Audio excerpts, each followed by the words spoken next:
Hi, everyone. Welcome, grand revelers, to the xAPI party. I'm in the xAPI forest, a place of learning and sharing. I am so glad you can join us on this tour through the xAPI forest. I am Guild Mistress Karen, here to introduce you to the lords and ladies of the xAPI cohort round table. During our 6 fortnight cohort, we learned many things, and our cohort craftspeople have come together to showcase their work here in the forest. Before we begin our journey, I will act as town crier and regale you with some important guild announcements. This is our party, and you can see we have our xAPI gnome there.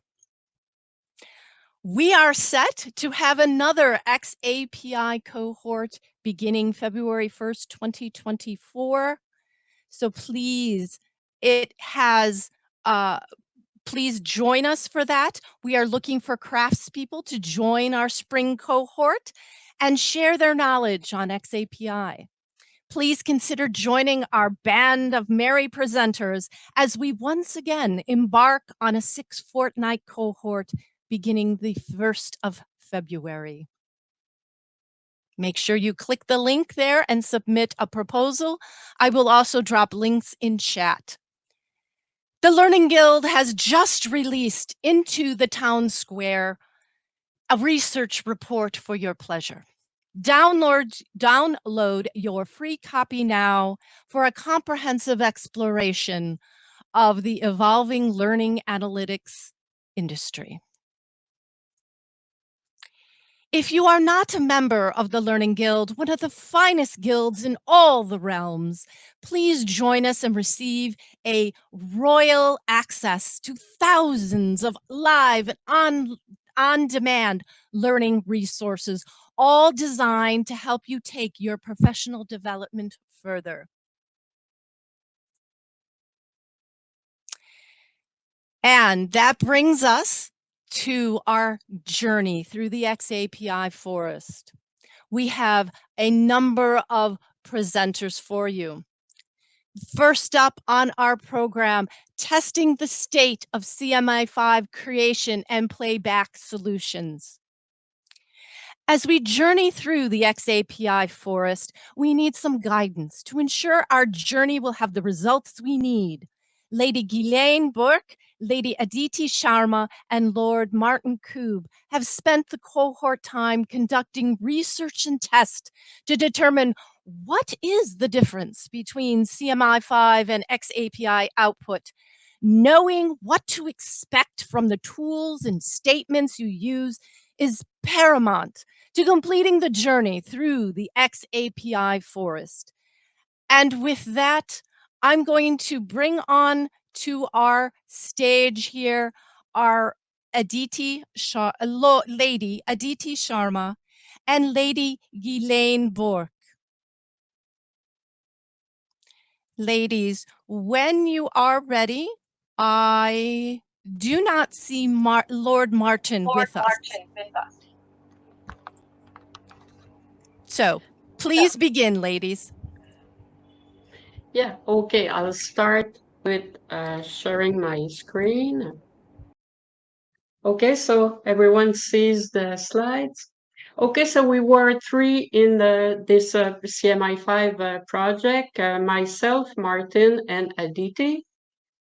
So my theme was to check the differences between a CMI5 statement from a course from xAPI. So I was interested to see the differences in verbs and in the statements provided from a course.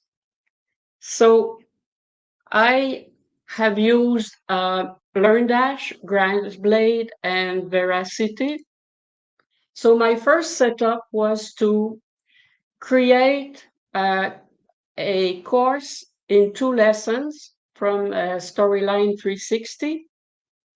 And my intention was to publish the course in xAPI and then CMI5, and then load this published course on my website. My WordPress website has two plugins. Well, it has more than two plugins, but I have the LearnDash LMS plugin, and I have the GrassBlade xAPI companion plugin. This plugin allows LearnDash to send xAPI or CMI5 statements. Otherwise, without GrassBlade, LearnDash do not provide statistics. So from there, I had Veracity LRS, which was the free version of it, which was configured to receive statements from my website. So my intention was to check in the LRS what were the differences between those two courses, the xAPI one and the CMI5 one. So the problem is xAPI works fine. I've been using xAPI for quite a while on my WordPress site, but the problem is it didn't work with the CMI5 for some reason, for some problem that I was not able to diagnose. I was not able to launch a CMI5 course on my WordPress site. So like I said, I didn't succeed in debugging the problem. So what I did a second setup that unfortunately I found very recently. So what I did, GrassBlade, which is in fact a Next Software Solutions. The company is Next Software Solution, and their product is GrassBlade. So on their site, they have a demo set up. They provide the content from Storyline 360. They provide a quiz in xAPI, and they provide the exact same quiz on published on CMI5. They have their own, they have their own WordPress demo website, and they also have their demo LRS. So what I did the two courses, and then looked at the GrassBlade LRS to see what was the differences, but I didn't really have time to do the study. So what I did, if you want the slides, I guess we can give you this presentation, but I show you how to do the same. So if you go on this site, the demo Next Software Solution, demo courses by authoring tool, you see that you can access directly the course, xAPI, and then CMI5. And if you log onto their demo LRS, you will see live all your statements that are being generated. So when you do it and you go on the LRS, you will identify your learner ID. And when you click on it, this will filter and you will see only your own statements generated instead of all the statements generated by anyone doing the demo. And from there, you can download it here. So I have done it for you. And again, if someone is interested, I can provide you the two CSV file, one which is all the statements provided by xAPI and the other by CMI5. So that ends up my part. Aditi, if you want to go on, I'll stop sharing my screen.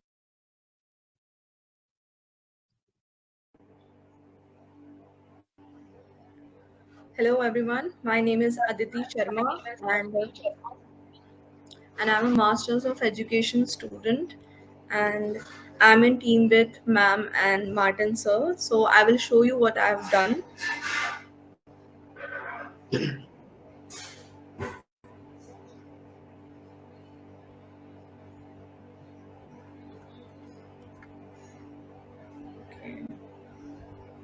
So I have developed a course on storyline, and I will check the statements of the course that the user selects the option and the answers, which will reflect in veracity LRS. Okay, so I will begin by submitting a name, that is my own name, and then an email ID. So the first question is, do you like the xAPI cohort? There are three options, and so you guys can tell what could be the answer in the comments section.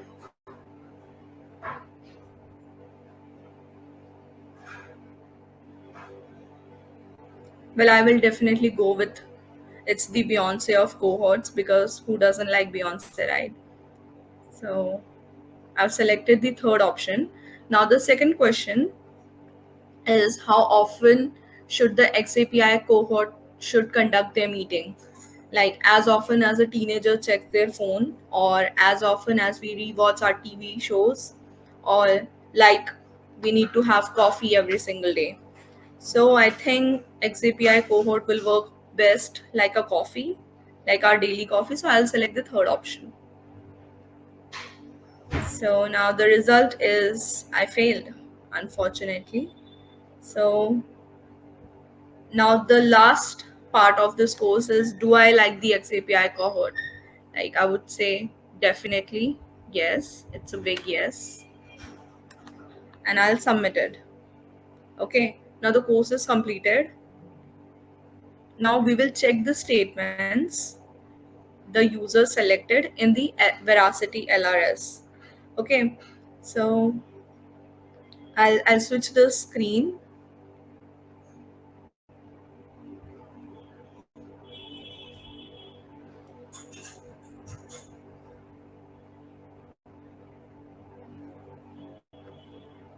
So now it shows that Aditi, like me, have answered question one.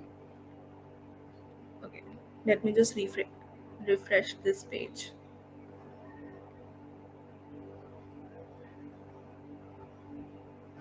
Okay, now it shows. Okay, now the 46 seconds ago, these things happen. Now let me just open the response section.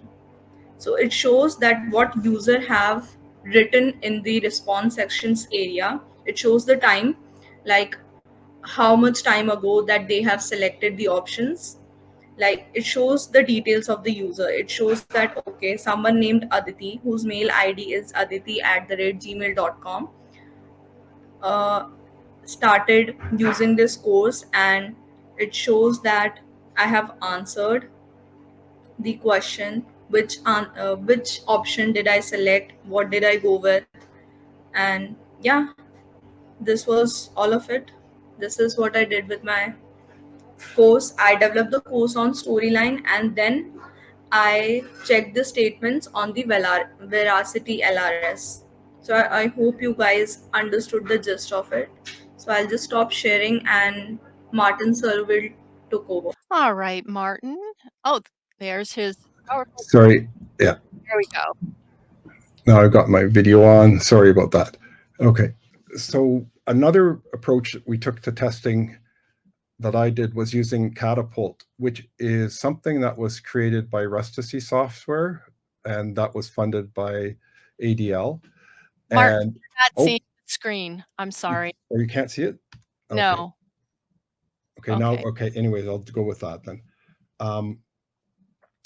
And so it's Catapult. And so what it is it's basically a server, an LMS, that runs inside Docker, which is something that can run basically a server on your desktop. And so as you know, the storyline content is launched through this LMS running inside of Catapult. it sends xAPI statements. And because it's CMI5, it'll send either a CMI5 defined statements or CMI5 allowed statements. So defined statements are the ones like the launch, initiate, terminate, all the ones that sort of run the overall interaction. So I am not going to go over the details of this. There's a bit of a work to get it all installed, but I made a long document going through the steps, but I also put them here. But basically, you're setting up an account on GitHub, installing all of the things that you need. Then Docker is also something. You set up an account, download it, and then you have that ready. Then you use GitHub to download your Catapult files. Again, it sounds really complex, but if you just do step by step, you can get that done. And then at the end, you configure Catapult. And I know Karen was saying it's a medieval theme. And this is, if anyone watches Monty Python, you know that King Arthur wants to cross a chasm and there's a bridge, and he says, if you want to pass, you must answer these questions 3. What is your name? What is your quest? And what is the airspeed of a swallow? But in this case, to pass, you need what is your endpoint, what is your username, and what is your password. So these are things that you get from your LRS. So in this case, this is the one for the Grassblade demo test. So I don't have to worry about security having it out there. But this is basically an invisible file. Yes, it's the weight ratios. It's the airspeed of the African or European swallow. Once you've got that, that's how the Catapult knows how to connect to whichever LRS you're using. So I'm going to go now quit sharing this one. So this is once you get that all set up, this is what Docker looks like. And so this is basically Catapult, and there's different services. So I have to start them. So I've started the database, which for some reason, this is what you have to do. There's some kind of a bug that I have to just manually start each process. That's Catapult, and this is the player that plays the things. And then, so now it's running on localhost. Localhost, I just click this and it should start up there. I sign in with my username and password. And now this is a little LMS that's running on here. And I can add a new course to this. And choose the file to upload. I did something bad. Okay, choose the file to upload. Okay, so I just have to upload the zipped file. And I don't know how we're doing anymore. And so now I test the course. And I can randomly enter the information, but I'm just going to xAPI team CMI5.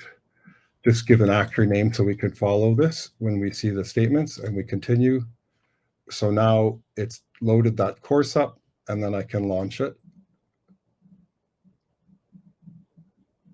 And so this is the course that Ghislaine had started. And so we can start a video, pause the video, enter the question or the answer, submit it, get feedback right away. This is not a good answer, get feedback. And another question, do the matching kind of stuff. Finish that page. Yep, we're good. And so I passed the course. Now this, if I go ahead and I exit the course, this is the thing that is sort of odd to me, but I have to re-enter my username and password to then sign out of it. But I won't bother with that right now, but I'll go to Storm Cloud. It's November 2nd. Yeah, so these are the statements that were all sent.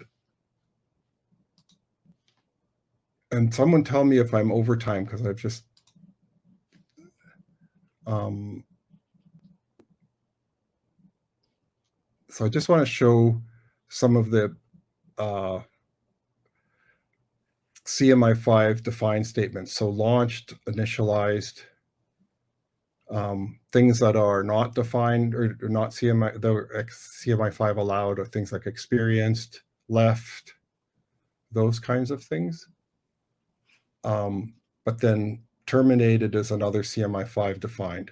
So those are the difference. If you just had xAPI statements, you wouldn't have those other ones that control the overall interaction with the LRS. But with CMI5, it allows it to launch the whole thing in an LRS and communicate all of the information that tells keeps the LRS itself up to date, or the LMS up to date with what's going on, and to be able to properly know the course is completed, can move on, and all of those kinds of things. So that's basically the demonstration. Thank you so much, Lord Martin and Lady Aditi Oh, and Lady indeed. Ghislaine. Thank you so much. And Martin, if you would please stop sharing. Oh, yep. Okay. All right. So next up in our realm, Lord Brian Miller, a bard and semantic mage, will enlighten us in use of xAPI terms as they apply to xAPI statements and profiles. It is important to all the members of the realm to know the appropriate use of these defining words in the xAPI forest. And Brian, go ahead and begin. Sure. Thank you, Karen. This is probably a good follow-up to what Martin was just showing. So this is essentially a 45-minute presentation that I'm going to try to cram into the next about 15 minutes. So I'm going to go super fast. If you have any other questions about this stuff afterwards, happy to help. Shoot your message over to support@rusticysoftware.com, and we will get somebody to answer it. It may be me, depending on the level of the question. So yeah, so this is about choosing the best verb, and I'll go into a little bit more about that in a second. So, what am I talking about? Essentially, this all came out of a process that we use here, where once we answer a support question over and over and over again, we think that's best to go ahead and write about it. So I wrote about a blog about this topic in a blog post a couple years back, and it seemed really popular in the community. So we then decided we would take it beyond that, create this presentation, and I've been giving it kind of since and trying to keep this updated. So that blog post was essentially an answer to the question of, what statement do I use? What verb do I use? How do I craft my own statements? Do I need to create my own verbs, etc.? And so, this is essentially, you have to start thinking about this from a natural language standpoint, and then moving from there into, what are the considerations when you're choosing what I will refer to as a term. And then we'll talk a little bit about, the meanings of those terms, and then just a real quick hit on an xAPI profile refresher. This is essentially one big advertisement for you should use xAPI profiles. So, the key with natural language processing is, that it's intended to be used by a system. So we need to provide data in, and we're going to process that language. Essentially, we're talking about the human brain here. And what we've definitely come to notice as we start talking more and more about natural language processing is that the human brain is just so much more superior to what computers and systems are able to do right now. Computers are exceptional at handling large quantities of very specified data. And that's really the reason why we start talking about identifiers for verbs.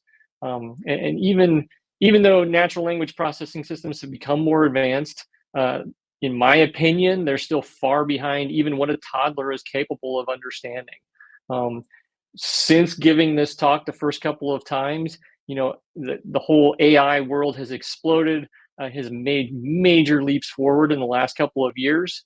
But I think all of us who have probably at least dabbled in it to a degree have found that, maybe some of the responses are at best a middle schooler's level capability here, right? The key to that is that we're still talking about relatively naive statistical analysis of language data, and language is hard. People mess it up all the time. Even native speakers who are really good at their own language, that they've been doing it, say, for 48 years, just mess it up. And so it's really hard for a system to do that. Unstructured data is becoming easier to handle, but a large part of what is going on in the AI supporting community right now is essentially taking unstructured data and trying to add a little bit of structure to it so that the language processing can take over. So again, the key takeaway here is the human brain is just still so much more advanced than what systems are able to do. So when I'm talking through this, and I've already mentioned this once, I'm going to venture into kind of very pedantic territory. I refer to these things as terms. You could use words. It doesn't have quite the same feeling to me. So a term is something that has an identifier. In an xAPI, those identifiers are IRIs or URIs. And it can really be any of the things that are listed here. So a verb, an activity type, extensions, attachment usage types. Probably if you're relatively new to the xAPI world, you haven't used all of these things. Attachments aren't greatly used in the wild right now. You may have only ventured into extensions if you've started building your own types of statements. So I'm going to focus mainly on verbs today. But the content here should be applied to really any of these things. And when we include activity in this list, I'm including it beyond just the concept of your piece of content that goes in the object of a statement. It's really more about the context, and the context opens this up to all kinds of possibilities around interoperability. So some considerations first off the bat for those of you that's ventured into a project for this cohort and you started thinking about, okay, I'm going to create some xAPI statements. How am I going to go about that? The first question you probably ran into is, should you create your own terms or should you use an existing term? For most of us, we probably want to take the lazy path and say, okay, I'm going to try to leverage whatever the community's already done. What can I find? What can I reuse? And so we want to try to use existing terms. The key to that is they need to match the semantic meaning. In other words, the actual meaning. And that meaning includes not just the identifier, includes not just the English version or the Spanish version of a word. It includes all of the context around it. The notion of playing a piece of content. If it's a video, it's one thing versus playing a soccer game. Totally different. Depends on the context. So we need to make sure that if we're going to leverage an existing term, that it matches semantically.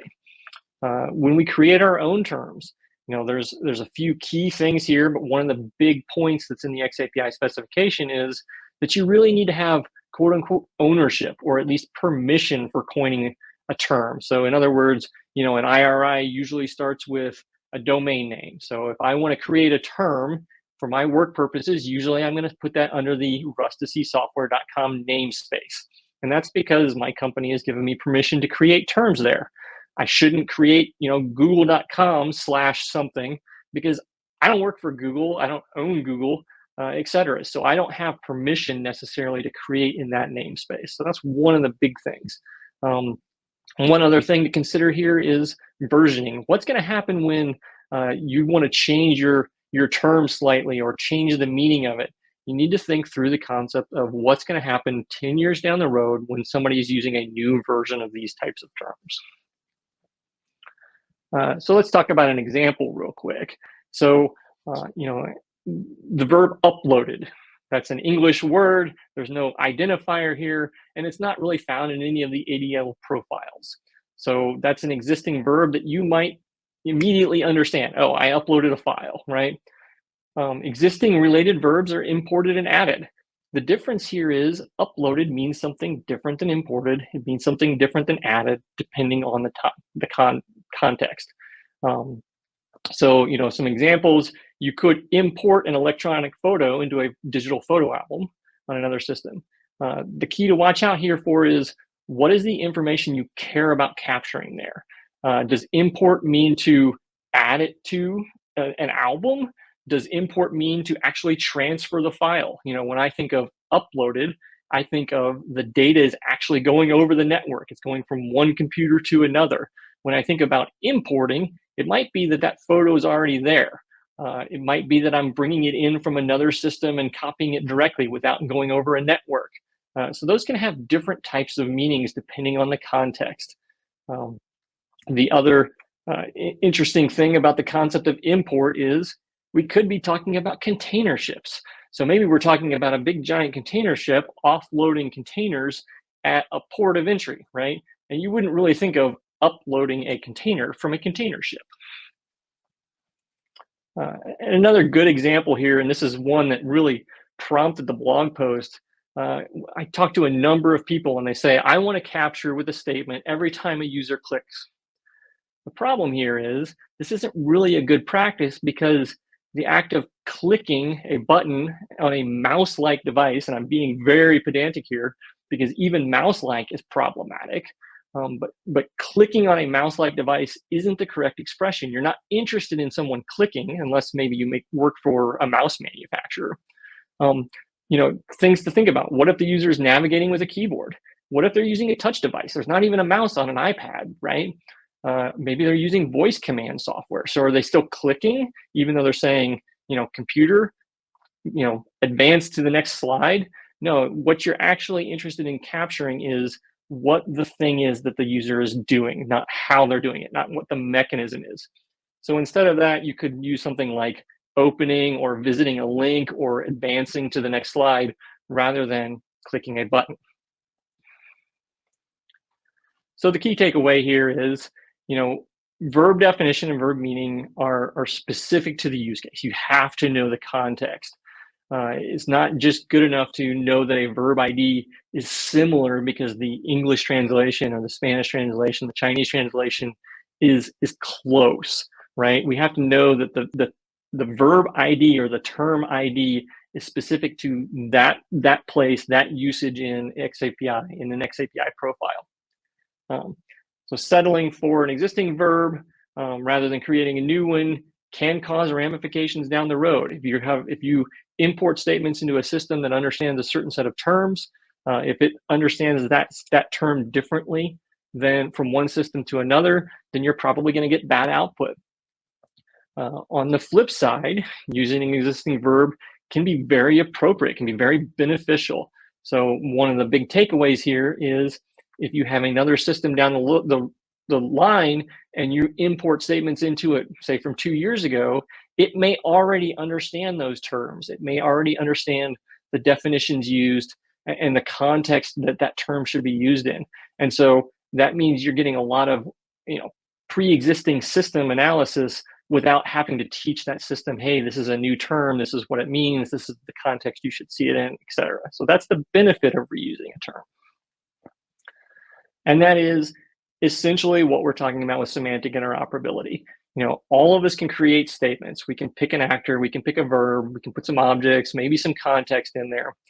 Can we have a system or an end user using another system understand what we actually meant by that? Completion looks very different from running a race at a track versus taking an e-learning course online. The notion of passing could be I took a quiz and got a good score. It could be that I'm a quarterback and I'm throwing a ball down the field, right? So all of these types of things is how we try to convey meaning through a very limited set of structured data that systems are able to handle. So the xAPI specification was intentional, in this use of verb identifiers. For those of you that were around back in the day, and probably not that many of you, I'm talking 11 years ago, The original 0.9 version of the specification had a list of about 12 verbs in it. They were all English verbs. They all had specific meanings, but it became very apparent very quickly that that wasn't going to be good enough. The e-learning community didn't want just completed. They didn't want just launched. And the power of xAPI comes in that extensibility, but it also comes with a responsibility. So while we use words interchangeably, verbs interchangeably, it's very hard for the systems to understand those terms because they don't have tone, they don't have physical communication. It depends on the context, it depends on the environment, it might depend geographically. All of those things can be captured via term, can be captured via statements, but it's really important to have systems understand what those statements actually mean. Again, the key to interoperability is you want to have shared data so that you can get to better reporting, better analytics. It reduces the amount of time it takes to create a reporting system if it already understands those terms. Coining terms may make your data look better. You might love to look in your statements and see that all of the verb IDs have the same domain name under them. And that's really nice, except for you may lose some ability to use an off-the-shelf system or a system developed by someone else because you've decided to coin your own terms and make them all look neat when a system could have understood them better if you hadn't done that. The key takeaway here is that xAPI data is not meant to be siloed. The whole notion of this, the whole reason why this is better than SCORM, better than AICC, better than the things that pre-existed, is that the data is going to be moved around. It's going to be moved from system to system. It may live for 10, 20, 30, 40 years rather than being siloed in one LMS for 18 months while you're employed for that company. So if your data is going to interact with other systems, and it's almost guaranteed that it is because it's xAPI data, then you want to be very careful when choosing your terms and how you apply them to your content. And then, if you're not planning on having that data go from one system to system, then xAPI may not be the right choice, and that's okay too.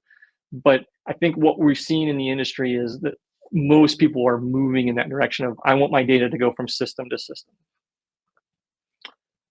So the key takeaway there is xAPI profiles are a powerful way to achieve semantic interoperability. It is a way for us to specify to other humans the context and meaning of a set of statements, a set of data, and allow systems to understand that data better when they see certain identifiers in statements that are associated with an xAPI profile. So a profile is also a place to keep the terms that you're using and their arrangement, that you have to have a launch statement before a terminated statement becomes very important. Some examples that I'm not going to go through further really, but step tracker. So if you have a step tracker profile, it can be used by all of the different devices, a Fitbit or a Nike watch or an Apple Watch, etc. The CPR dummy. Really, there's not that much difference between all of the different CPR dummies in the world. They all capture compressions and compression depth, breaths, number of breaths, breaths per minute, etc. If they use a shared profile, then you know that a reporting system looking at CPR data can understand that data ahead of time. And then CMI5 is one we just heard Martin talk about. It's a big deal for single learner launched content from an LMS. Capture all of the data in a similar way and have the flexibility to use additional xAPI data. So what should you do? The practical thing here is do what's practical for you. Do what works so that you start using this. You don't have to have the level of pedantry that I have. You don't have to worry about it too closely. Start doing something, start capturing your data, and your communication will get more clear over time, and you'll have less misinterpretation if you're thinking about some of these things as you develop your content. So that was my very brief look at this. If you have any questions, I put up a slide. I see Karen's here giving me the hook. So enjoy the rest of the party, everybody. Thanks so much, Brian. If you would go ahead and stop your screen, and that's great. And I'm just going to very quickly move over to our next presenter, but I want to put this up there first. All right, so we just heard from Lord Byron Miller.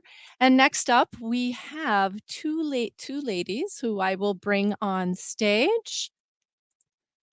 Next on our xAPI Forest journey is a newly minted apprentice in xAPI, interested in navigating not only the xAPI Forest, but also joining the L&D Guild. Our court musician, Lady Larissa Marian, and her compatriot, Lady Cecilia Fernandez, took a master craftsman's xAPI book marklet and learned how to create their own personal learning locker, a fine place to store meaningful content in the xAPI forest. And with that, I'm going to welcome them. This is a beginner cohort project, an apprentice project. And ladies, when you're ready, go ahead and start sharing. Larissa?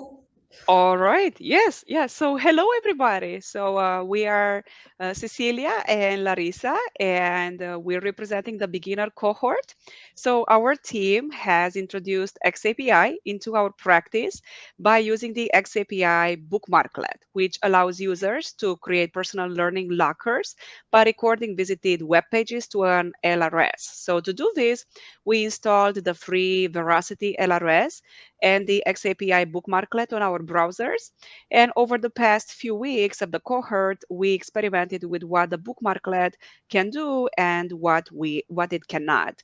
So we're going to share our experience with setting up our first LRS, which was a journey with how to install the bookmarklet and how to begin to build a personal learning locker. And this was very beneficial to me personally as a beginner in the xAPI world. So we both hope that this will be beneficial to other beginners out there. Just to give you a little bit of background to understand how do we approach this process. I have a background in computer science and statistics besides the instructional design. So when I look at the process of putting together this data, I am always looking ahead. How would I analyze this? So this that was very important for me in the process of first learning to share this data and send it to the locker. But then, what can I do with this? With my own data or somebody else? Larissa? Oh, there we go. Yes. So a little bit about me as well. So I am currently a full-time music educator. And as a music educator, assessment is deeply important and data. And assessment in the music education world happens instantly. You hear the music and you assess what's going on, you give feedback, and you move on. So it's a continuous stream of assessment. So assessment and data analytics are areas that are very important for me as I'm preparing to transition into a learning and development career. So I was very intrigued by xAPI and its possibilities. And as a beginner, I felt a little bit overwhelmed at first by the technical aspects. So I found out on the xapi.com website that the bookmarklet is a great beginner project. And so that's how this project was born. The bookmarklet is a very easy application to use that goes inside the browser, and you can activate anytime. It's very easy to install, and it allows you to track anything that you're doing in the computer, anything that you want. It's voluntary. You have to activate it when you are working, and so you have to decide what you want to track about yourself. This is how it looks in the page. You can see at the top of the screen the bookmarklet. The bookmarklet is in a bookmark on the browser, And that's how it looks, and that's the information that allows to send to the LRS. I want to clarify, everything that you see there in tags, those are personal tags that anyone can create according to what they are tracking. Those are what you see there is my activity, but that's something that you can add to the bookmark. All right. So one challenging area at first, before getting started, or one question that I had was how do I set up my own LRS, and how does somebody without access to a whole lot of resources start this? So the good news is there are a number of free LRSs out there, and one of them was the Veracity Learning LRS, which we both used for this project. So we created a little bit of a slideshow that goes through the steps, because believe it or not, those steps themselves can be a little bit overwhelming. So these are the exact steps. So going to the page, the lrs.io, and then choosing an LRS name and a display name, and then clicking create. And then you have to create an access key. So the LRS endpoint URL will be automatically generated in your new LRS, and you can find it underneath the name of your LRS. And yes, you do need an access key to continue. So here is how we create the access key. So you fill out the information and you can name your locker in any way that you would like. And then you click create. And oops, we forgot to set a username and password. So we have to do that. So we can edit. So that's why we kept that picture in there, because we thought it was important for users to see you can go back and edit this. So much better. So again, to see your LRS endpoint, you just click on the down arrow under the name of your LRS. Next, you have to add the bookmarklet.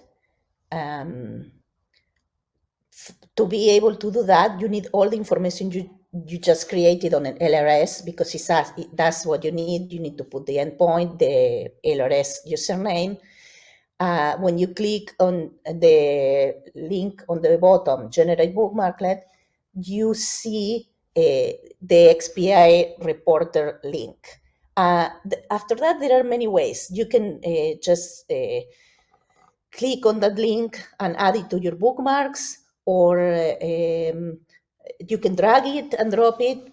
There are many ways. Once is on your browser, is ready anytime. It's very easy to just click when you're doing something, and like we saw before, it opens on the side and it allows you to add tags, to you can send just a very simple statement, or you can customize the statement.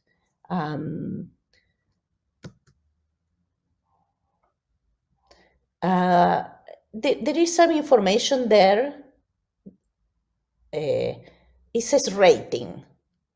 It goes from 1 to 5, and that's not something you can change.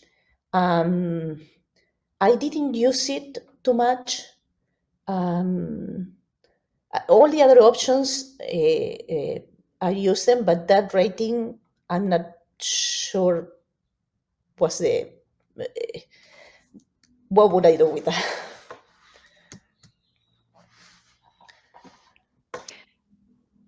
Oh, is this me? Yes, I mean, yes, I guess.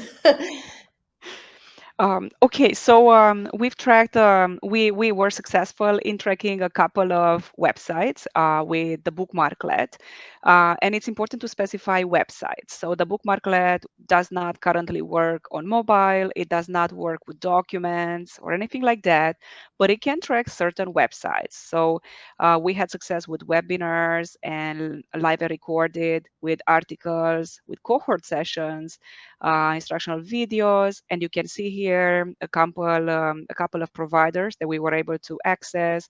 We have Udemy, Coursera, Kajabi Communities, the ADL website, ELB, YouTube videos. We have Torrance Learning Courses, xAPI.com, the Learning Guild. So we were able to successfully track all of these websites with the bookmarklet.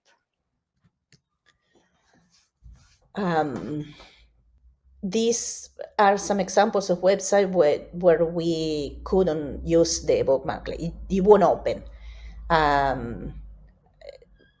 My guess would be that there's some security issues that it won't let the code of the bookmarklet work. I'm sure there are ways to work around this. We didn't want to get there because the objective of this project was limited.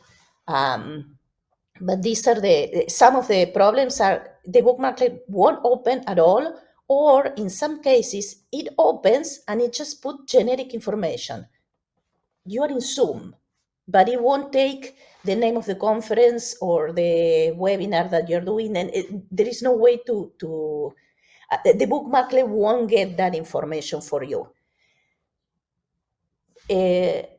Maybe there are ways around it. You can add it on the tag, but the ideal thing is the bookmarklet doing that for you. So we put these websites there like limitations.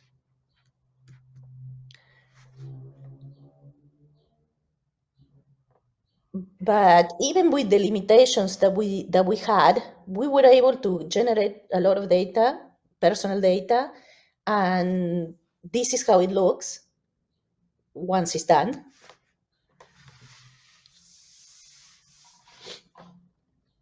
Larissa? And here I can come in a little bit. I wanted to add a little bit. So when I asked ChatGPT why some websites weren't being tracked by the bookmarklet, so it said something about certain websites that use the 2.0 authentication that wasn't the capacity of the bookmarklet right now at this moment.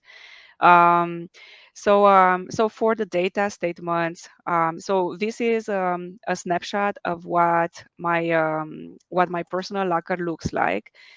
It's a little bit hard to see, but here you can see the actor, so that's me, and then the verb, which is on this line here, it's experience, but there were other verbs in the bookmarklet: read, couple of other verbs, and then the object, so the training that was experienced, and the date. So this is what the raw data looks like within the personal locker.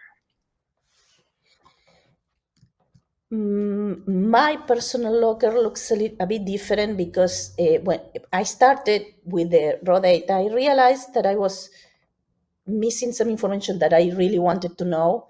So I was in contact with customer service from Veracity to see how could I was putting the tags, but I couldn't see them. So you can see this is exported to Excel, and you can see the tags on the last column. Because I wanted to do something with the data, to do some analysis, and I couldn't do it without this extra option using and this is when I started to think, okay, I know, okay, you have the LRS, you have the statements, you send them. What do we do with that after? What do I want to know? How can I extract that information from the statements that are sent? In this case, I have the tags, and I did a little bit of analysis on my own activities online, but I needed a tag. Without a tag, I couldn't have done this. So this is when I started seeing, okay, what else can you send? What information do you really want to track? The bookmarklet is a nice tool, but it put some limit. I couldn't track the duration. If what I was tracking was a video, how long it was. There is that's when my mind started asking a million questions.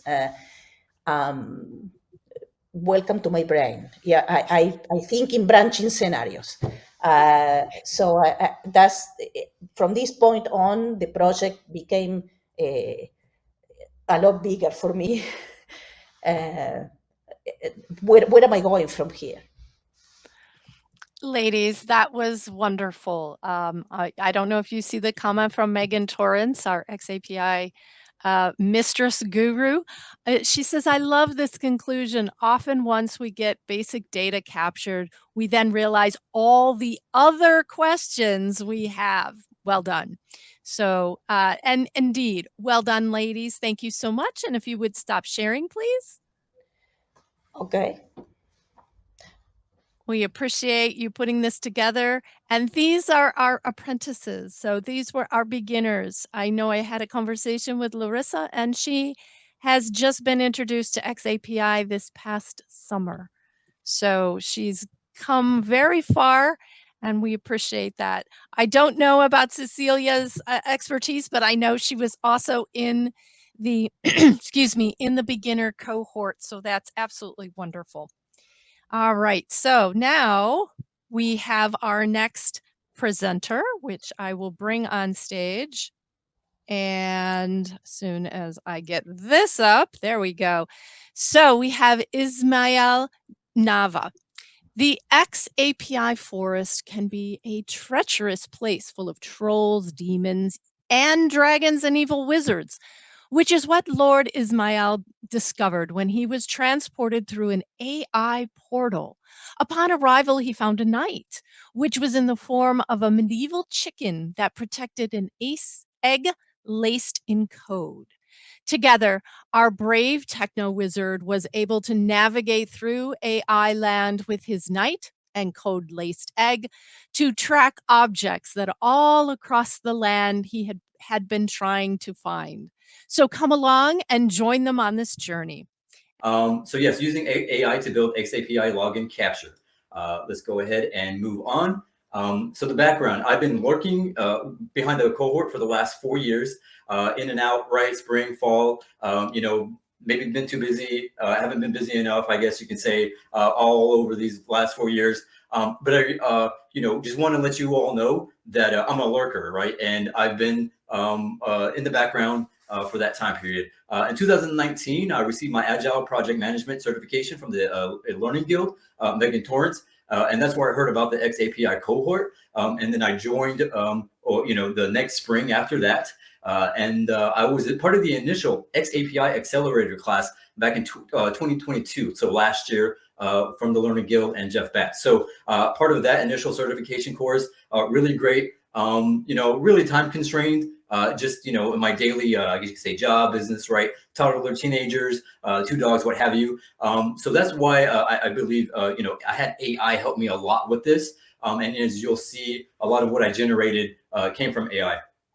6 months ago, I really wanted to challenge myself with technology that was out there. And, I just, a lot of these tools and applications that I could see that were being built and being promoted, I just want to bring it all together. And really, that's what it led me to submitting a demonstration for a presentation for DemoFest. So if you saw me or if you were at DevLearn, I had a table out there, and say hi in the chat, but I'll go ahead and keep going. So chicken or the egg, right? So the chicken, when I was told that we're going to have a medieval theme, created this chicken right with AI. I said, hey, give me a medieval chicken that I can present with. So anytime that you see the chicken in the lower right-hand corner of your screen, that's going to be more of like the presentation, like the front end type of thing, right? And the egg, right? The egg is laced in code, right? So that's more of like the back end sort of things that we're going to be talking about. So if you see that at the bottom right, the egg determines, or it means more of like back end scripts or things that you see for there. So If any of you have your phones out right now, if you want to see that demonstration, there's a QR code for it. So whether I'm talking right now or whether you want to see it later, you can go ahead and screenshot your screen right now, check it out later, or do it right now. It's up to you, but I'll go ahead and move on. That's going to be at the bottom left of your screen also. So if you see that, you can go ahead and follow along if you wish, with the actual demonstration that I presented. So the system, there's a whole lot more to the system that that's out there, but I really wanted to concentrate on which was this launcher page, the login, which captured your actor, right, your email, your name, and the object ID, which I really had trouble with. I used a 3D Vista, and that's a 3D virtual tour software to create a environment. My environment actually came from an AI 360 generated image. So if you are in the demo right now, or if you see these pictures that I'm about to show you here in a second, you'll see that image, and that was created with AI also. So you see within the 3D Vista packages, the HTML, not HTML. If any of you are familiar with 3D Vista, that's what it publishes. I had to go and include the xAPI tags there. And then I went and created my own JavaScript folder, like they instruct at the xAPI Accelerated course, where I included my xAPI AI files there also. From that, I wanted to really get, just some basic data, right? Just kind of tested things out. It was a project that I just kind of threw together a few months ago, and I was able to publish LRS statements to an LRS, and then also because of what the 3D Vista can do, get some Google Analytics and some data from my website. But the biggest thing out of that really was the LRS that led the way, that helped me to determine, that funnel. If you talk about funneling, right, from that data. So again, not a lot of time. Just want to let you show you what I was putting together here. And from DemoFest, and pretty much the month of October that I made this all work, the last 2 weeks before DemoFest, I've had about 95 actors up until yesterday that have interacted with that environment. So again, the egg down there. So as you're talking about the launcher, if you all have taken that xAPI Accelerated course, or have been and checked out Jeff Batt's Learning Dojo xAPI Builder, you may notice this login page, right? So really what I did was I took that login page and I customized it, right?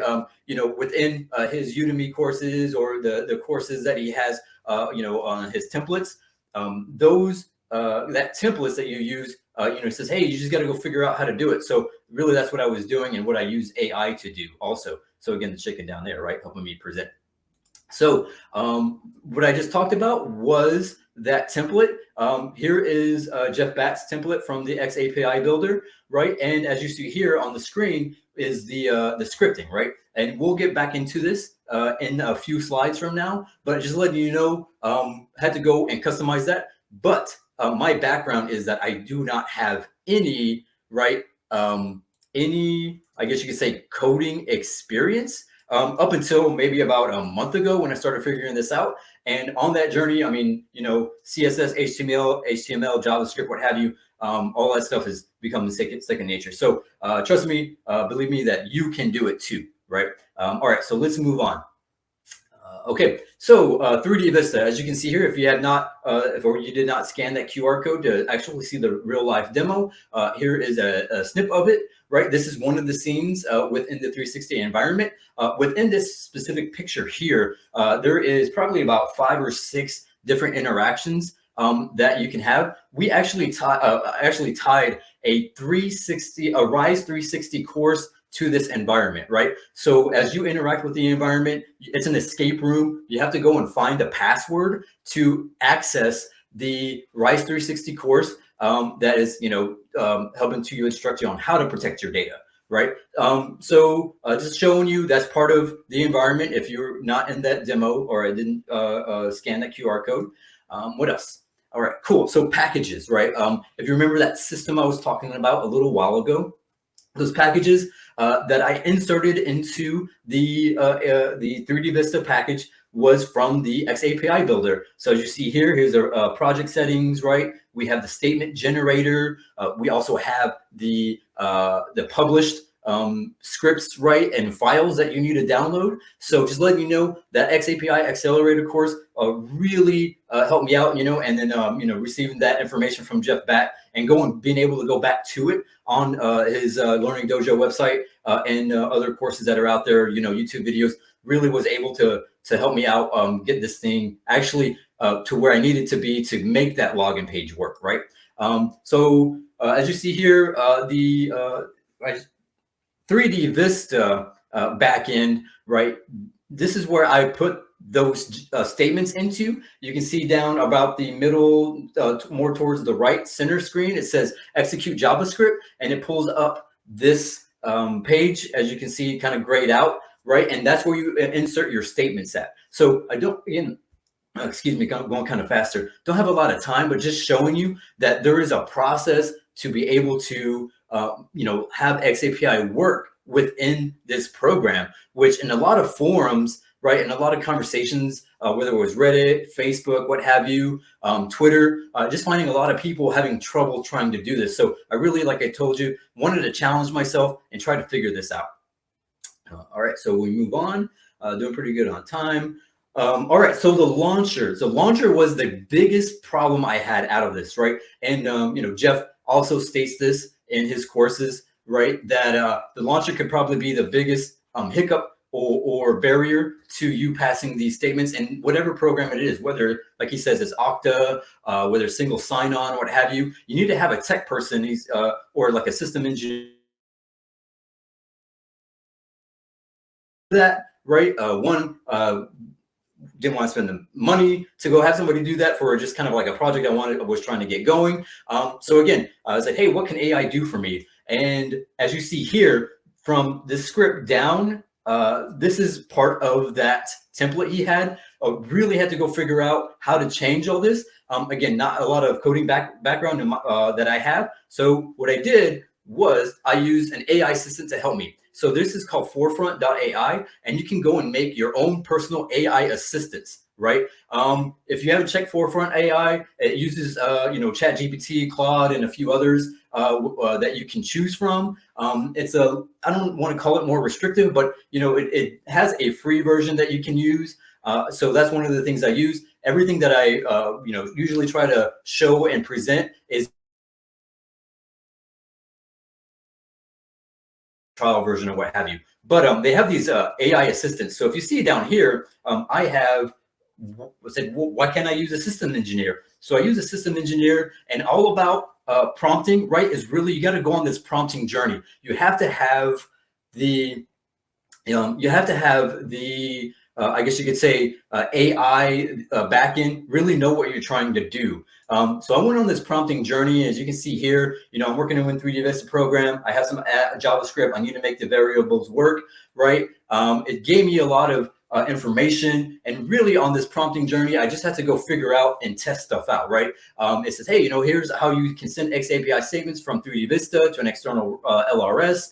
Started giving me some code and scripts, and I just started entering those and really testing out what I could do. And I was like, hey, how do I pass the name and email from the launch HTML page to the index HTML page, right? And it started giving me some suggestions, and about 2 weeks worth of trying to figure that out. Right upon maybe the Sunday before DevLearn, I actually was able to pass the statements, right? And in my LRS, I was able to show data, and I said, oh my goodness, that's great. All right, time to go to sleep, right? And go pack for the conference. So from the launcher page to 3D Vista to the LRS, right? Made it all work. And just want to know that you can do it, right? Go rock and roll with it. And again, if you have any, want to contact me, contact information is in my profile, or you can scan that QR code and send us a message. So there you go. Hopefully I was able to get everything out. Thank you very much. Thank you, Ismael. That was great. I did scan the QR code, and I was looking around on my phone while I was listening to you. I can't wait to really dive into that. That was fantastic. Thank you so much. Please start sharing. And we're going to bring on to the stage our next group of people. And quite honestly, you're going to be very surprised because we have a mighty band of Lord and Lady techno mages. Once we have returned to the real world, if you want to call it the real world, of this xAPI forest that you see behind me, we encounter a small but mighty band of Lord and Lady technomages who conferred with one another to create the xAPI based L&D measures library. Their work will be invaluable to the realm. It will guide the L&D practitioners, making the journey through the xAPI forest easier. And I believe I have found most of the people who were in this. I think so. Is there anyone that I am missing?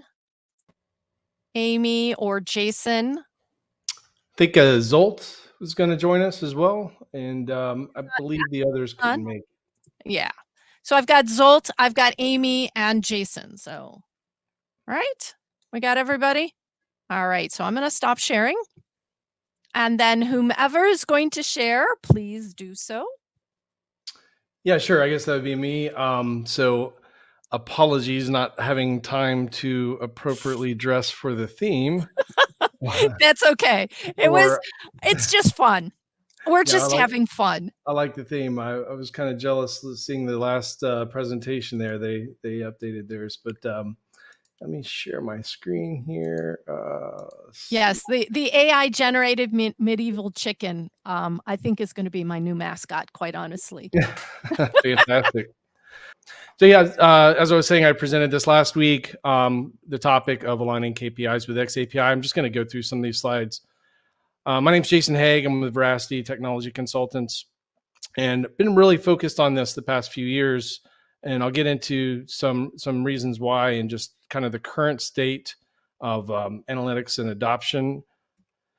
As this is the team here, as you mentioned, Karen, I think you called us the stealth team. We have been kind of meeting, for I guess I would say the past 6 months or so. Becky Goldberg, myself, Meg Fairchild, Zolt, and Amy, and really trying to help solve this problem and provide a resource to the community. We've been meeting through the cohort, but and posting our stuff to the Slack channel, but we haven't been giving updates or anything through the regular cohort meetings. But thought we would go ahead and share what we've been working on with the party this week. So this goes back to a year ago. I wrote an article on Learning Solutions Magazine. Don't just give me all the data. Align KPIs with xAPI. If you'd like to check that out as a resource. But basically, in our world today of big data, machine learning, artificial intelligence, we really need to focus on the quality of the data. All too often, we use authoring tools and we get excited about the possibility that xAPI affords, being able to generate data for any type of interaction or event. But that can be really costly, both in terms of your time and data storage. Really focusing on measures aligned with KPIs will provide a lot more value when trying to implement xAPI. And I would argue this might be a really good first topic for future cohorts, really thinking about how to rein back in what we've all been trained on in terms of structural systems design and learning experience design, and really mapping to learning objectives in your evaluation strategy when trying to implement xAPI. Let's skip through some of these. One thing I want to point out here, for those of you who haven't seen this, the Learning Guild just recently published a research report on learning analytics and kind of the current state of adoption. Highly recommend going to check that out. If you go to learningguild.com, go to content and under research. This is the latest report that was published. As you can see here, the biggest barrier to implementing learning analytics is the lack of a defined measurement strategy. 65% of organizations said this was the number one thing really preventing them from implementing learning analytics. 71% of vendors answering this. We had both a survey that allowed both vendors and users of learning analytics to answer, so that the vendors' responses didn't bias the results, but they also answered that this was the biggest barrier to implementing learning analytics, not having a defined measurement strategy. Again, here's the link to that resource. We presented this at the DevLearn last week as well, a little panel on this research report. So how do we fix this? How do we implement a better defined measurement strategy. As I was mentioning, it kind of goes back to starting with the end in mind, which is evaluation, and coming up with a measurement strategy. Here's some good things to think about. I think, first of all, picking a evaluation model or framework to start from is a good starting point. We don't need to reinvent the wheel. There's tons of evaluation frameworks out there. There's Kirkpatrick, Phillips, Roy, LTIM, TDRP are some of the more popular ones that we've been looking at. You want to engage your customers and decision makers. They'll help you define which things you need to measure, what the reporting goals are, and what the reporting goals are. So I asked this question of the audience. They also answered highly that the measurement strategy was one of the biggest barriers, and the evaluation frameworks they used, the top one was Kirkpatrick model. LTIM was like a close second. Something that we've been looking at is there's a framework called the TDRP. It's the Talent Development Reporting Principles Framework. And a lot of people don't know about this one. It was actually created about 10 years ago by L&D professionals, over 30 L&D professionals that had the goal of coming up with standard measures for L&D, similar to what we're familiar with in the accounting world, like burn rate, profit margin. Those things have standard formulas and calculations. We need something similar in L&D. So TDRP has been focused on that. They also focus on different reports, the different categories of measures I'll get into in a second, and the reasons for measuring. And then I think there's like over 170 L&D measures in that library. It's a measures library. 52 of those were made into a ISO standard just this past August, a standard for L&D metrics. So that's really interesting to report and share with you all. Also, LTIM, Dr. Wildheimer's model, has tiers instead of measures. I think that's something that's common along all these evaluation frameworks is they all provide you a way to think more deeply about what you're going to measure. I won't get into TDRP. I'll share more on that later. Also, TDRP gives you reasons for measuring, which is aligned with a maturity model. Kind of start with informing and monitoring, eventually graduate to evaluating and analyzing and managing your data. Let's skip some of these. That TDRP measures library was kind of inspirational for our team in terms of both categorizing things, but trying to document what some of these measures are and then tying those back to the different levels of the Kirkpatrick model or the tiers of LTIM. I'll get into some slides. So a lot of folks get wrapped up in the different levels or tiers, but I think what TDRP helped us do is kind of categorize things into either efficiency measures, effectiveness measures, or outcome measures. Effectiveness measures are things such as measuring the reaction. We typically do these with surveys. What are the learner perceptions? How do they feel about the training, the instructor, the environment? Effectiveness measures, this is where we often get stuck, measuring knowledge. Of course, LTIM gets into knowledge, but also decision-making and task competence. And then level 3 is, are they able to apply this on the job? Is learning transfer happening? Outcome measures are typically things that require more than xAPI data, sales data, things that are HR data, things that are not represented as xAPI statements, but things that you may use to reinforce or mash up and align with xAPI data. There's lots of good books out there. There's a few of them I'll share. Measurement Demystified Learning Analytics. Those were books written by David Vance, who worked on the TDRP and got those L&D metrics standardized through ISO. Of course, Megan Torrance has a really good one out, J.D. Dillon, and also Christopher Neubauer, talking about speaking the language of business and aligning your objectives or your measurement strategy with business objectives. What are KPIs? Basically, these are what you use to communicate what's measured in support of your organization. They really help you provide a benchmark and targets to compare and track progress for decision making and showing that you're reinforcing how your L&D products are paying off for your business goals. This is really important, right? Because we want to show that the training products that we're developing are meeting a business goal, and so that our L&D budgets won't get axed, won't get thrown away.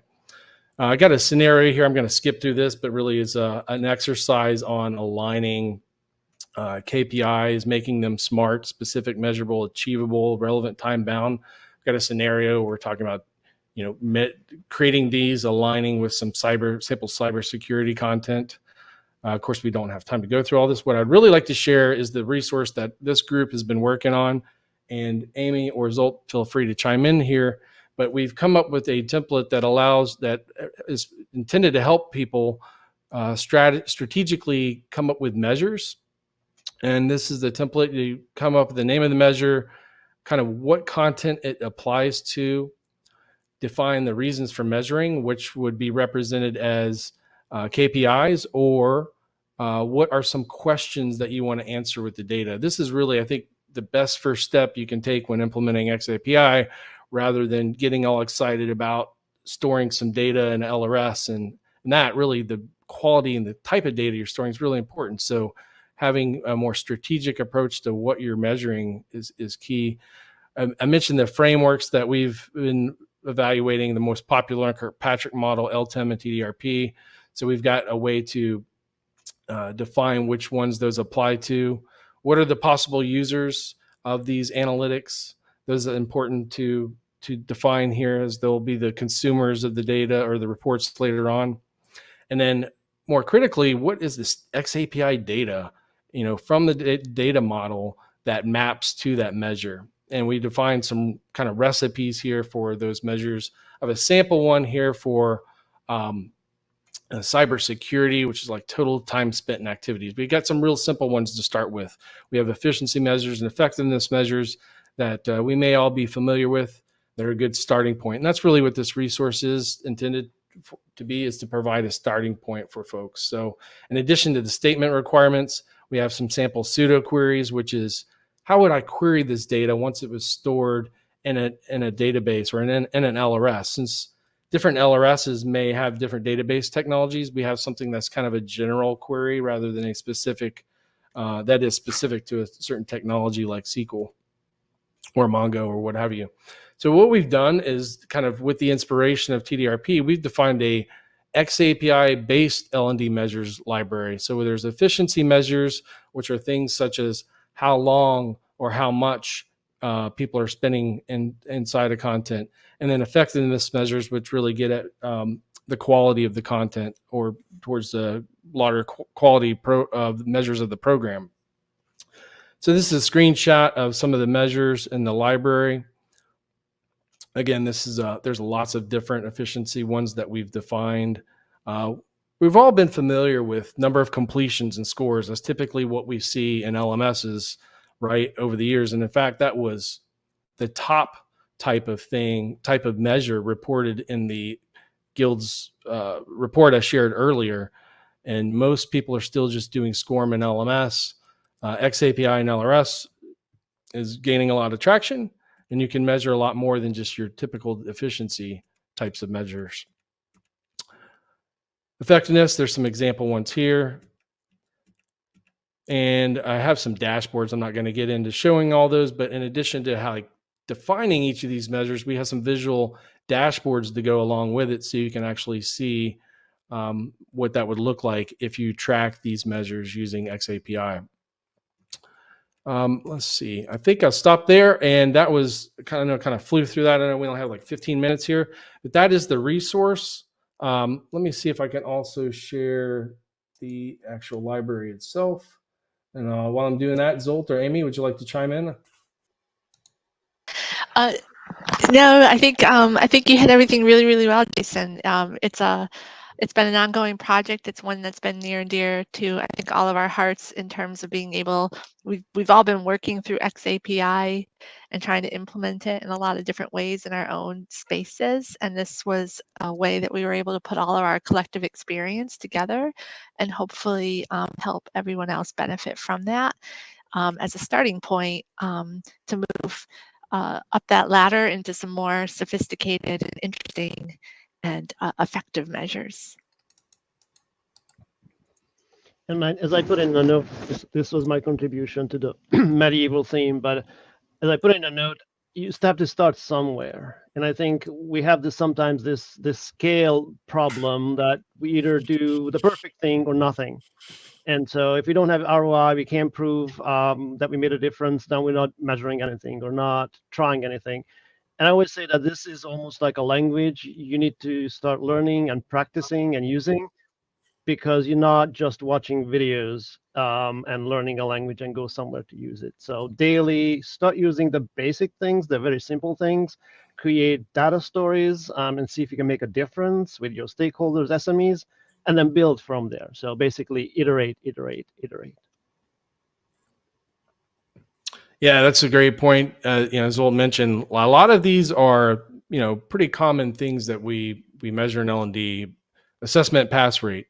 Some of them are things that maybe have not thought of, like repeat views of steps in a procedure. Let's imagine you're developing some type of performance support, and you want to know which parts of that resource are people reaching back to and accessing the most. And you could correlate that over time to maybe some repetition, and you'll see that drop off. They're not reaching back to that resource over as the months or times go on because of the repetition, and reaching back is starting to stick.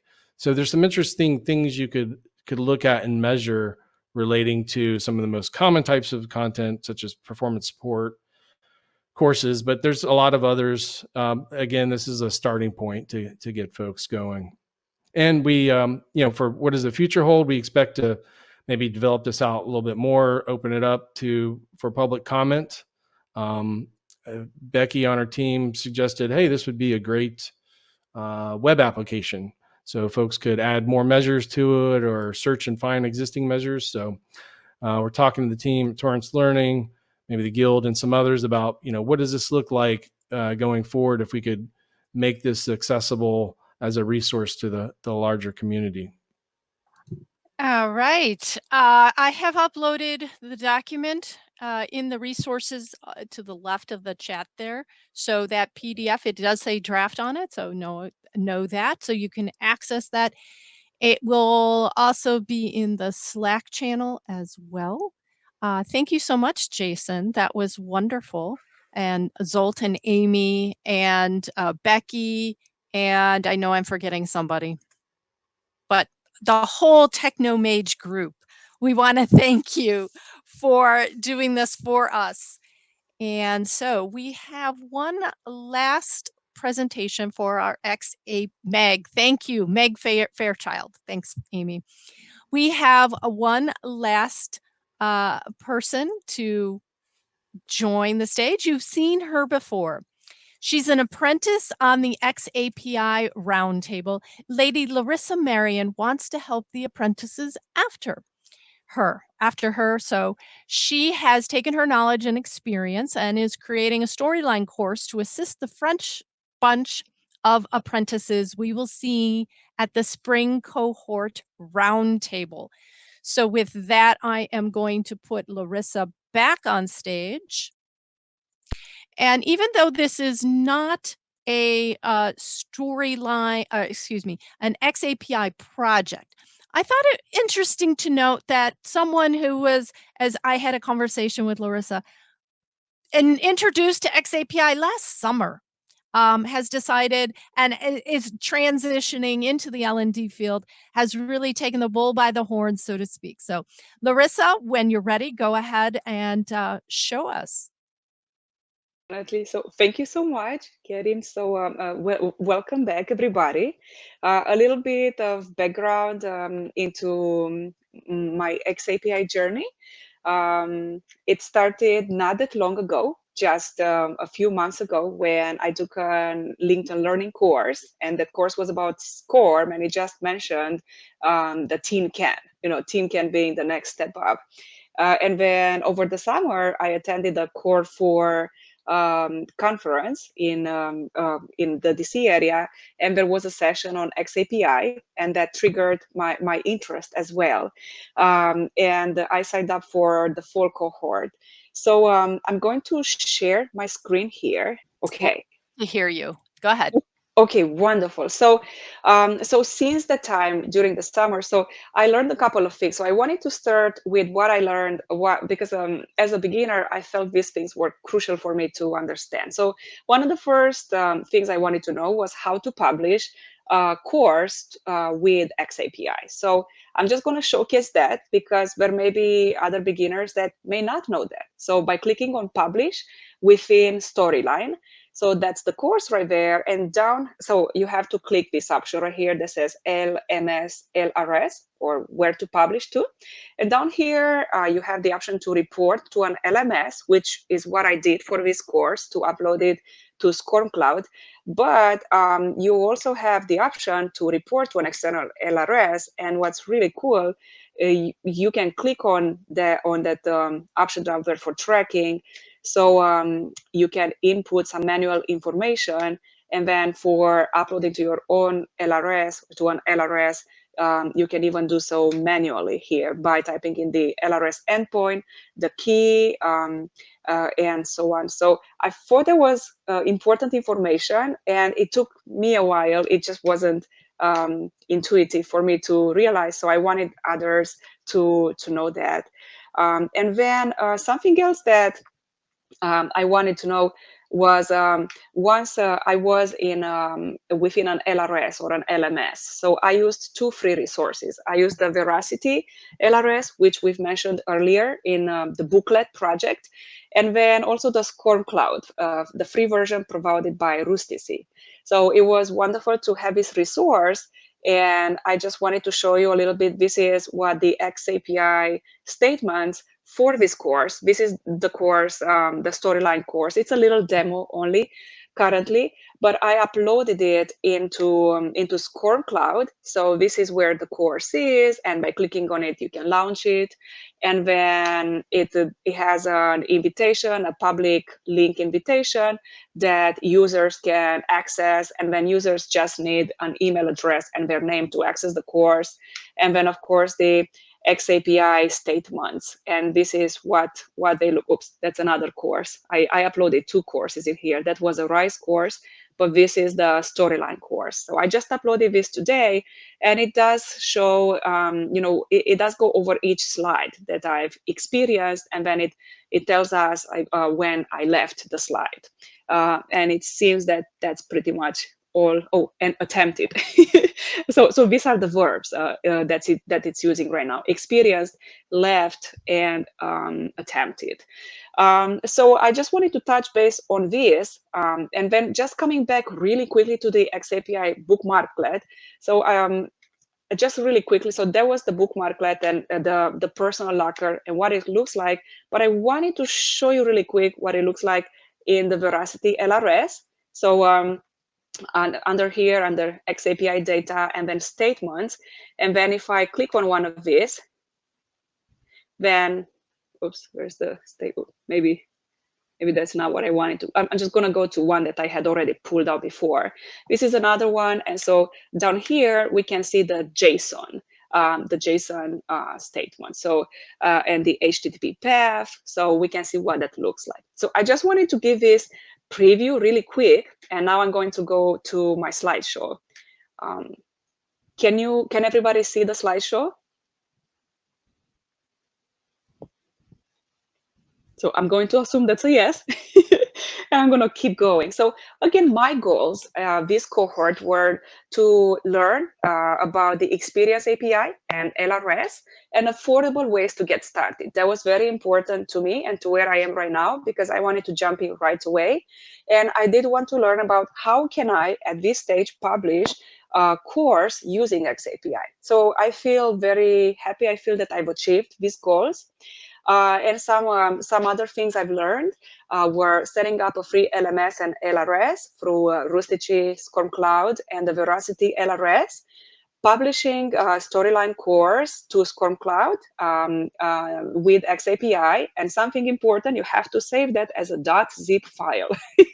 Just little details. And then setting up the personal locker and accessing statements. I've also learned about xAPI's history and potential and my next steps with xAPI. So some intro to xAPI that stood out to me, more on the technical side, that at first seemed more overwhelming, but then became very fascinating. So xAPI statements and how they're structured as actor, verb, and object. And then the components of those statements being represented as JSON objects. So the HTTP post requests are used to send JSON statements to the LRS. And the key trait here, the high flexibility and adaptability. And that's an example of an HTTP path for sending xAPI statements. And then this is an example of an HTTP post request to send an xAPI statement. So that's sort of the technical side of things. And that's where I stopped with the technical side during this cohort. I plan to learn more during the next cohort. So for my course, I thought that the best way to learn all of this was to try to teach it. So I had the idea of a course metaphor, and knowing that xAPI had previously been known as the Tin Can project, I said maybe the main character of the course or the helper character can be Professor Tin Can, who's Professor xAPI, and we can still have Professor Scorm in there, and he could be like a good old friend of Professor Tin Can. And the setting for the course is the xAPI forest. And knowing that HTTP paths for JSON statements are, they're meant to be usable and versatile and flexible. So I thought of the forest paths and how they travel in all the directions of the forest. And that flexibility also being highlighted through the underground, through the roots. So I thought that the roots could be symbolized by the LRS. And in this case, they are very strong roots. They travel to every area of the forest, including the more isolated but deep and structured LMS pond. So these are some slides of how my demo course currently looks like. It is a working project and it is not finished. So that's the beginning, and that right there is Professor Tin Can, who also goes by Professor xAPI. And the idea being that the user goes into the course looking for Professor Tin Can in the xAPI forest in order to learn everything possible about xAPI.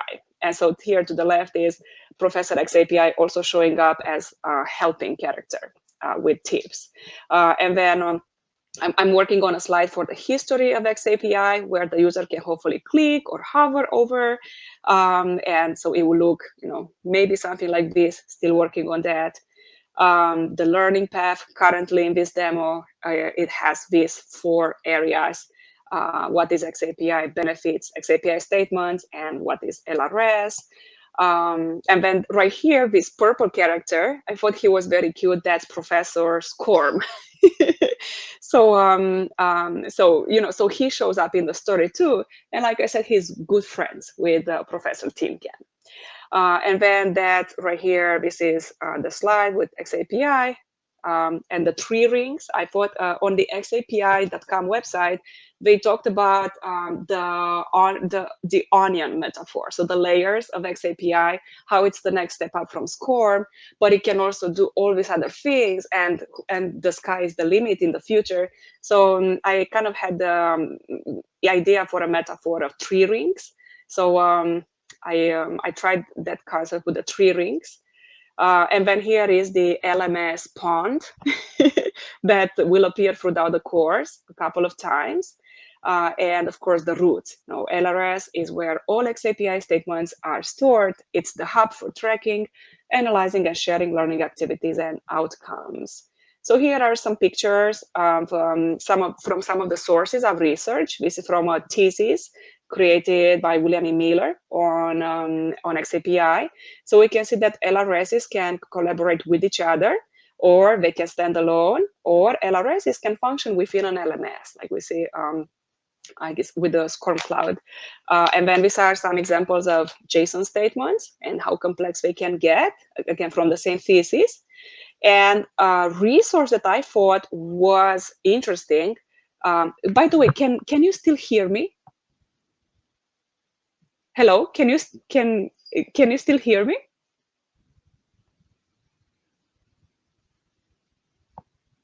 I cannot see it, so I'm going to assume it's a yes. Yes, we can. Okay, great. Just wanted to make sure. On the adlnet.gov page, so there was another page that came up in my research on xAPI. So they have a guideline for certification for what a professional in xAPI might need to know. So as I was working through this course that I was created, really my purpose was to define what I already knew, to achieve those goals, and then to figure out what the next steps are. So for me, what this list on the adlnet.gov site was very helpful. So it's a very long document. It's a PDF, and I'm going to keep consulting with it as I deepen my journey with xAPI. So I would definitely like to become more proficient, especially in the technical side of it. And then I thought this was interesting from the adlnet.gov website also. These are different job titles that can deal with xAPI. So it's really interesting to see that there's a wide variety of positions that may encounter and use xAPI in one way or another. So I thought I would include that here. And then these are my sources right here, or some of them, there were more, but xapi.com, adlnet.gov, and then the thesis that I mentioned, and then that PDF link for the certification program recommendation from ADL. So I've shared those with Karen earlier, and I could share them again in the chat. Oops, there we go. Okay, and then here we are, and I'm going to stop sharing because that was all I wanted to share. Great. Thank you. Thank you for sharing that with us. That was quite wonderful. It was exactly, how people come to xAPI and how they learn. I think that was an important party thing for us to go through here in the realm in the xAPI forest. And I do want to iterate that, yes, indeed, we came up with the forest totally separately. She heard that I was doing the forest on Monday. So we had a good chuckle over that we both came up with xAPI forest. It must be a metaphor that we both appreciate. So I want to thank Larissa, and I'm going to go through our list of people as well. I'm just going to hide her from the stage right now. And thanks so much for indulging me with this medieval format. I hope you've enjoyed it. We want to thank Ghislaine Bork, Martin Koob, Aditi Sharma, Brian Miller, and Larissa Marion and Cecilia Fernandez for the first three projects that you see up here. I think we learned a lot. It was just very amazing to me. And then, of course, the last three, we had the AI to build the xAPI login capture with the 3D. If you have the QR code, I'm going to try and post that in the Slack channel so that you can have it and view it later. We had the L&D measures library. Awesome. I can't even begin to, it's just amazing. All these tools and all these things that our techno mages are putting together for us is wonderful. And then, of course, we closed out here with a Larissa, an apprentice here in the xAPI forest, and she's taken us on her journey. And I hope those of you who are out there who are just watching this and going, I don't know what to do. I hope you take some comfort in knowing that there's all kinds of resources, the xAPI cohort, all the different websites, all the different tools that give you free trials so you can try this stuff out. We hope you join us in the spring for the xAPI spring cohort of 2024. We're currently accepting proposals for speakers. So I put a link up in the chat. You can scroll up and find it. There is a link for the cohort speakers.